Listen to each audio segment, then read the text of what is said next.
शुरू किया था, यानी कि हाँ हाँ, जो लोग भी हमें लाइव देख रहे हैं तो प्लीज बता दीजिए कमेंट करके कि आप लोगों को क्लियर दिखाई दे रहा है कि नहीं, आवाज मेरी क्लियर आ रही है।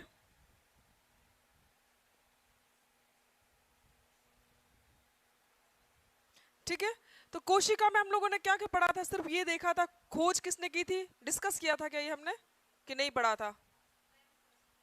कल कुछ पढ़ा था कोशिका में अपन ने, क्या क्या पढ़ा था इसमें? बस यही सब देखा था ना हमने, जस्ट डिस्कशन किया था कि कोशिका क्या होती है।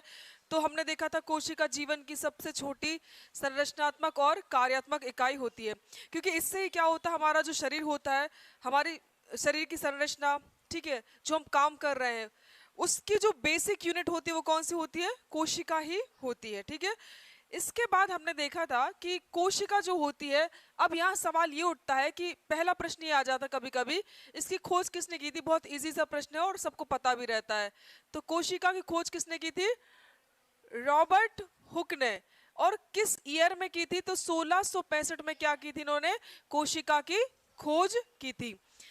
आपको पता होगा जब रॉबर्ट हुक ने सबसे पहली बार कोशिका को देखा था 1665 में, तो इन्होंने खुद के द्वारा एक माइक्रोस्कोप, माइक्रोस्कोप मतलब होता है सूक्ष्मदर्शी, सूक्ष्मदर्शी का निर्माण किया था। और वो सूक्ष्मदर्शी कैसे बनाया था, उन्होंने सूक्ष्मदर्शी का निर्माण ऐसे किया था, जो लकड़ी होती है उसके गत्तों से, ठीक है, उसके गत्तों से क्या किया था, निर्माण किया था। तो एक प्रॉपर वो माइक्रोस्कोप नहीं था। ठीक है, उन्हें जब कोशिका को देखा था तो कोशिका उनको इस तरह से दिखाई दी थी जैसे कोशिका के चारों तरफ एक आवरण हो और बीच में वो कैसी हो, खोखली हो।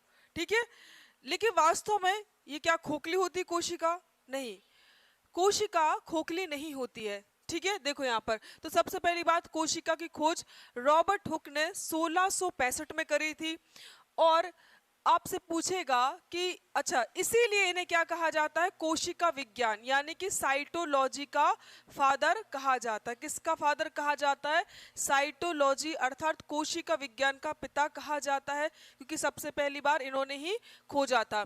आपसे मैं अगर बात करूं कि कोशिका का अध्ययन क्या कहलाता है, कोशिका का, बिल्कुल, तो कोशिका का अध्ययन कहलाता है साइटोलॉजी कहलाता है। कोशिश करो कि इंग्लिश वर्ड ही याद रखो, क्योंकि हिंदी तो इतनी खतरनाक आती है आप लोगों की कि वो मुझे ही नहीं समझ में आती है, तो इंग्लिश आपकी बहुत हेल्प कर देगी एग्जाम में। ठीक है, तो कोशिका का अध्ययन साइटोलॉजी कहलाता है, आप सभी लोग जानते हैं, हम सभी जानते हैं।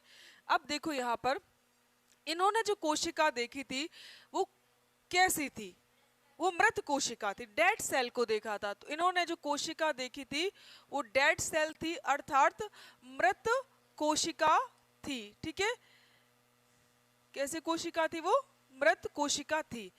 पर हुआ क्या, इन्होंने अगर मान लो ये पूछे आपसे कि किस वृक्ष में देखा था, तो इन्होंने ओक वृक्ष की कॉर्क, कॉर्क समझते हैं क्या होता है कॉर्क? हम्म, छाल से एक पदार्थ प्राप्त किया जाता है जिसे कॉर्क कहते हैं। बियर, जो कांच वाली बियर आती ना, बियर देखी है, वेरी गुड। तो जो उसका ढक्कन खोलते हैं तो आप देखना अंदर की तरफ जो लगा रहता है ना, वो कॉर्क होता है उसमें। ठीक है, तो बियर सभी ने पी होगी और पी भी होगी बहुत सारे लोगों ने, शर्माने वाली बात नहीं है। आपको पता है स्टोन अगर पथरी हो जाती है, तो मैंने तो ये भी पढ़ा है कि जो बियर होती है मॉर्निंग में अगर पीते हैं, यूट्यूब पे बच्चे देख रहे होंगे, बच्चे बोलेंगे कि मैम बियर को प्रमोट कर रही है, ऐसा कुछ भी नहीं है, मैं प्रमोट नहीं कर रही हूँ, सिर्फ जानकारी दे रही थी, छोड़ो उसको। तो ओक वृक्ष की कॉर्क में, किस में देखा था, ओक वृक्ष की कॉर्क में इन्होंने देखा था, लेकिन ये मृत कोशिका थी। क्लियर, देखो अब एक प्रश्न और आता है कि जो सेल शब्द है, जो सेल वर्ड है, वो किस भाषा का है, तो ये लैटिन भाषा का है। और ये बहुत बेसिक से प्रश्न है, ये बहुत बेसिक से जानकारियां भी, तो ये लैटिन भाषा का या लैटिन लैंग्वेज का क्या है, ये एक शब्द है, और जिसका अर्थ क्या होता है, जिसका अर्थ होता है एम्प्टी रूम, या फिर इसी को स्मॉल रूम भी कई बार बोलते हैं। ठीक है, तो इसका अर्थ होता है एम्प्टी रूम, खाली कमरा या कहीं कहीं आपको छोटा कमरा ही मिल जाएगा, ठीक है। क्योंकि जब इन्होंने, रॉबर्ट हुक साहब ने क्या किया था, कोशिका को देखा था माइक्रोस्कोप की सहायता से, जो कि उन्होंने खुद बनाया था।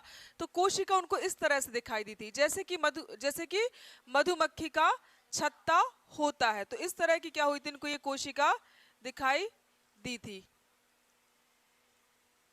आपने देखा होगा सभी लोगों ने मधुमक्खी का छत्ता, है ना, तो ऐसा लगता है छोटे छोटे से उसमें कमरे बने हो।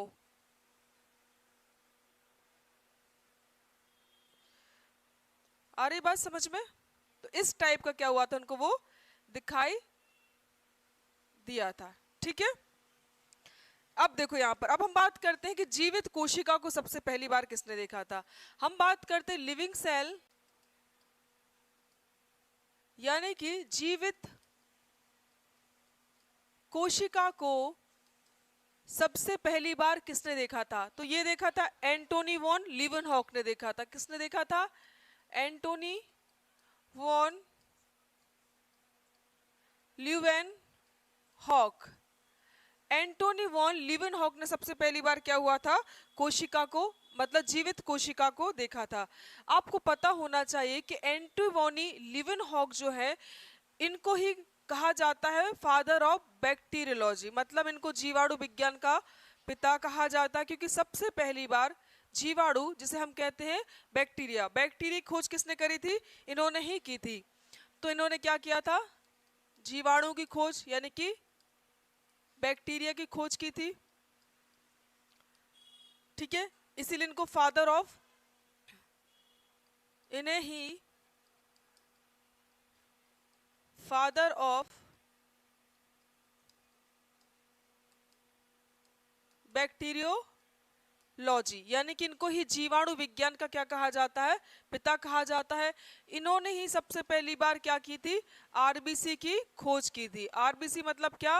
रेड ब्लड कॉर्पल्स की खोज की थी। इन्होंने ही क्या किया था? स्पर्म, हाँ, यानी कि शुक्राणु की खोज की थी। और क्या काम किया था इन्होंने? संयुक्त सूक्ष्मदर्शी का निर्माण किया था। संयुक्त